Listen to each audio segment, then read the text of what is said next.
नमस्कार। हरियाणा विद्यालय शिक्षा विभाग द्वारा एडुसेट पर प्रसारित आज के इस कार्यक्रम में आप सभी का स्वागत है।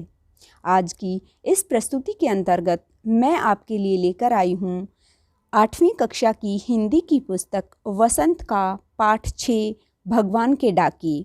यह एक कविता है। हम पहले इसकी व्याख्या करेंगे और इसके बाद इसके प्रश्न उत्तर करेंगे। सभी बच्चे इसे ध्यानपूर्वक सुनें। गुड मॉर्निंग बच्चों। आज मैं डॉक्टर उर्मिला आपको 8वीं कक्षा का पाठ 6 भगवान के डाकिए पढ़ाऊंगी, जो एक छोटी सी कविता है और जिसे लिखा है रामधारी सिंह दिनकर ने। कवि ने यहाँ बादल और पक्षी को एक डाकिए के रूप में दिखाया है। डाकिया एक ऐसा कर्मचारी होता है जो बिना किसी भेदभाव के लोगों के संदेश एक जगह से दूसरी जगह तक चिट्ठियों के रूप में, तार के रूप में पहुँचाता है। यही काम बादल और पक्षी करते हैं। ये भी उस ईश्वर के संदेश को लोगों तक पहुंचाते हैं। पक्षी एक जगह से उड़कर दूसरी जगह जाकर ईश्वर के संदेश को पहुंचाते हैं, तो बादल घुमड़ घुमड़ कर बरसात के रूप में पानी को बरसाते हैं और उस पानी के माध्यम से संदेश देते हैं कि सब बराबर हैं, सबको मिलजुल कर रहना चाहिए। बादल और पक्षी कभी ये नहीं सोचते कि हम एक जगह संदेश पहुंचाएं और दूसरी जगह संदेश ना पहुंचाएं। इसलिए इस कविता में कवि रामधारी सिंह दिनकर ने विश्व बंधुत्व की भावना को फैलाया है, भाईचारे की भावना के बारे में बताया है कि हमें मिलजुल कर रहना चाहिए। तो चलिए ये छोटी सी प्यारी सी कविता पढ़ते हैं, जिसका शीर्षक है भगवान के डाकिए। पक्षी और बादल ये भगवान के डाकिए हैं, जो एक महादेश से दूसरे महादेश को जाते हैं। हम तो समझ नहीं पाते हैं, मगर उनकी लाई चिट्ठियाँ पेड़ पौधे, पानी और पहाड़ बाँचते हैं। महादेश का अर्थ है बड़ा देश और बाँचते का अर्थ है पढ़ना, और पढ़ना भी कैसे? बोल बोल कर पढ़ना। तो इसमें क्या बताया है? इस पद्यांश में कवि रामधारी सिंह दिनकर ने बताया है कि बादल और पक्षी ये भगवान के डाकिए हैं। ये क्या करते हैं? जो एक महादेश से यानी बड़े देश से दूसरे महादेश को संदेश पहुंचाते हैं। किस रूप में पहुंचाते हैं? जैसे पक्षी हैं वो उड़कर एक स्थान से दूसरे स्थान पर जाते हैं, और इसी तरह बादल भी जो हैं वो एक स्थान से दूसरे स्थान पर जाते हैं और वहां ईश्वर के संदेश को फैलाते हैं। फिर बताते हैं कि हम तो समझ नहीं पाते, लेकिन ये जो संदेश लेकर आते हैं बादल और पक्षी, इनको हम यानी मनुष्य नहीं समझ पाता, तो फिर कौन समझता है? मगर उनकी लाई चिट्ठियाँ पेड़ पौधे, पानी और पहाड़ बाँचते हैं। कौन कौन बाँचते हैं? पेड़ पौधे, पानी और पहाड़, ये उनके संदेश को समझ पाते हैं। हम मनुष्य कितने विद्वान हैं, लेकिन इनकी बात को, इनकी चिट्ठियों को, इनके संदेश को हम समझ नहीं पाते। और इनकी लाई हुए संदेश को, इनकी लाई हुए चिट्ठियों को कौन पढ़ते हैं? ये चीज़ें पढ़ते हैं, यानी प्रकृति की चीज़ें, इसको प्रकृति की वस्तुएं इनकी लाई हुए संदेश को समझ पाते हैं। आगे देखते हैं। हम तो केवल यह आंकते हैं कि एक देश की धरती दूसरे देश को सुगंध भेजती है। वह सौरभ हवा में तैरते हुए पक्षियों की पांखों पर तिरता है और एक देश का भाप दूसरे देश में पानी बनकर गिरता है। सबसे पहले इसके कठिन शब्द देखते हैं। आंकते हैं का अर्थ है समझते हैं, सौरभ का अर्थ सुगंध है, तैरते उड़ते हुए, पंखों, तिरता उड़ता है। तो इस पद्यांश में कवि ने क्या बताया है कि हम तो केवल यह समझते हैं कि एक देश की धरती दूसरे देश को सुगंध भेजती है। जो एक देश है उसकी धरती दूसरे देश को क्या भेजती है? सुगंध भेजती है, खुशबू भेजती है। और वह सौरभ यानी सुगंध या खुशबू हवा में तैरते हुए पक्षियों की पांखों पर तिरता है। और वो एक जगह से दूसरी जगह पर वो सुगंध कैसे फैलती है? जैसे पक्षी मान लो यहाँ है और हवा में जो खुशबू फैली हुई है, फूलों की खुशबू फैली हुई है, वो इन पंखों के माध्यम से और हवा के माध्यम से एक जगह से दूसरी जगह पर पहुंच जाती है। यानी पक्षी किसी तरह का भेदभाव नहीं करते कि मुझे इस देश में सुगंध फैलानी है, इस देश में नहीं फैलानी है। फिर क्या बताते हैं, और एक देश का भाप दूसरे देश में पानी बनकर गिरता है। कैसे?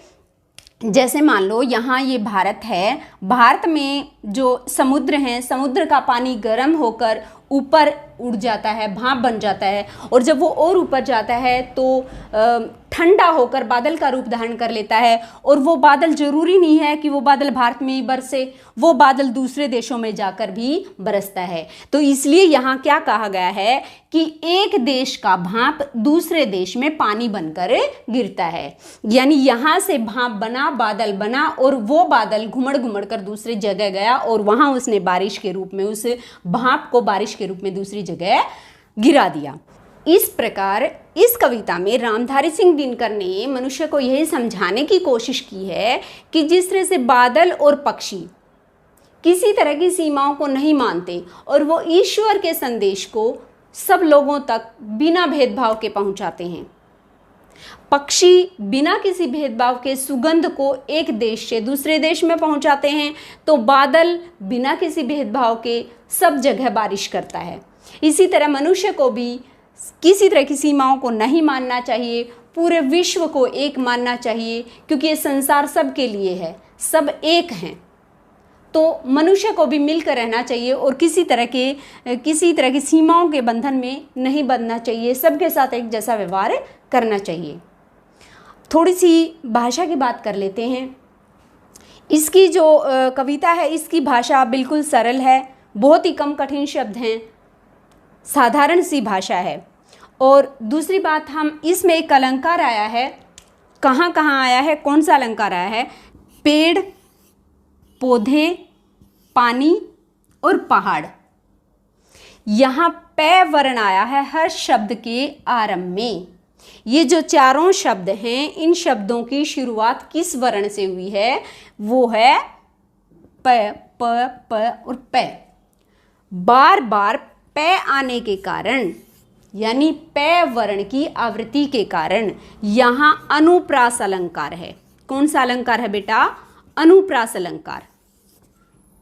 इसलिए हमें ये चीज ध्यान रखनी है, जहां बार बार एक ही वर्ण आए वहां कौन सा अलंकार होता है? अनुप्रास अलंकार। एक दूसरी जगह है ये, पक्षियों की पांखों पर, यहां भी पै और पै आया है, तो यहां भी कौन सा अलंकार है? अनुप्रास अलंकार है। ये दोनों चीजें हमें ध्यान रखनी है। बार बार कविताओं के साथ साथ हम ये छोटी छोटी चीजें करते जाएंगे, ताकि ये चीजें हमारे दिमाग में बैठ जाएं। अब हम इसी कविता के प्रश्न उत्तर करते हैं। प्रश्न नंबर 1 से शुरू करते हैं। प्रश्न नंबर 1 है, भगवान के डाकिए कविता के कवि का क्या नाम है? उत्तर है रामधारी सिंह दिनकर। प्रश्न 2 है, भगवान के डाकिए कौन कौन हैं? उत्तर है पक्षी और बादल। प्रश्न 3 है, पक्षी और बादल कहाँ जाते हैं? उत्तर है एक महादेश से दूसरे महादेश को। प्रश्न 4 है, पानी और बादल की लाई चिट्ठियों को कौन पढ़ता है? उत्तर है पेड़, पौधे, पानी और पहाड़। प्रश्न 5 है, आंकना का क्या अर्थ है? समझना। प्रश्न 6 है, मनुष्य पक्षी और बादल की लाई चिट्ठियों से केवल क्या समझ पाते हैं? उत्तर है कि मनुष्य केवल यही समझ पाते हैं कि एक देश दूसरे देश को सुगंध भेजता है। प्रश्न 7, पक्षी एक देश के सौरभ को दूसरे देश में कैसे ले जाते हैं? उत्तर है पंखों से। प्रश्न 8 है, एक देश का भाप दूसरे देश में क्या बनकर गिरता है? उत्तर है पानी। प्रश्न 9 है, पक्षी और बादल की लाई चिट्ठियों को कौन नहीं पढ़ पाता? उत्तर है मानव यानी मनुष्य। प्रश्न 10, भगवान के डाकिए संसार को क्या संदेश देना चाहते हैं? विश्व बंधुत्व का या मानवता का। प्रश्न 11 है, सौरभ तथा पांख शब्दों का अर्थ बताइए। सौरभ शब्द का अर्थ है सुगंध और पांख शब्द का अर्थ है पंख। प्रश्न 12 है, पेड़, पौधे, पानी और पहाड़ में कौन सा अलंकार है? अनुप्रास अलंकार। अनुप्रास अलंकार क्या होता है?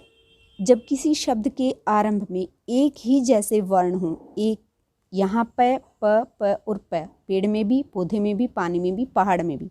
तो प वर्ण के बार बार आने के कारण यहाँ अनुप्रास अलंकार है। प्रश्न 13 है, बादल किस प्रकार दो देशों के बीच की सीमा को झुठला देता है? उत्तर है, एक देश के भाप को दूसरे देश में बरसाकर। प्रश्न 14 है, कविता में बाँचने का क्या अर्थ है? उत्तर है पढ़ना। प्रश्न 15 है, एक देश की भाप का दूसरे देश में जाना क्या संदेश छोड़ जाता है?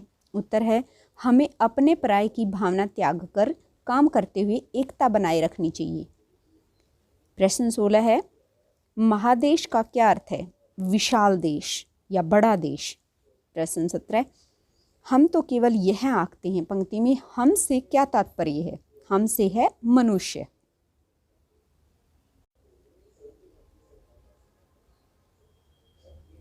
प्रश्न 18 है, पक्षी और बादल भगवान के डाकिये क्यों कहलाते हैं? क्योंकि वे ईश्वर का संदेश लाते हैं और डाकिया जो है वो संदेश ही लाता है और ये भगवान का संदेश लाते हैं, इसलिए ये भगवान के डाकिये हैं। प्रश्न 19 है, कविता में पक्षी की किस विशेषता को उजागर किया है? भगवान के डाकिये तो ये हैं ही हैं, इसके अलावा ये पंखों द्वारा सौरभ एक देश से दूसरे देश को भेजते हैं। प्रश्न 20 है, कविता में बादल की किस विशेषता को उजागर किया है? इसमें भी ये भगवान के डाकिये तो हैं ही हैं बादल, इसके अलावा एक देश के भाप को दूसरे देश में पानी बनकर गिराते हैं। तो ये पानी बनाकर गिराने के कारण ही ये क्या कहलाते हैं? ये भगवान के डाकिये कहलाते हैं। इसी के साथ हमारे प्रश्न उत्तर समाप्त हुए।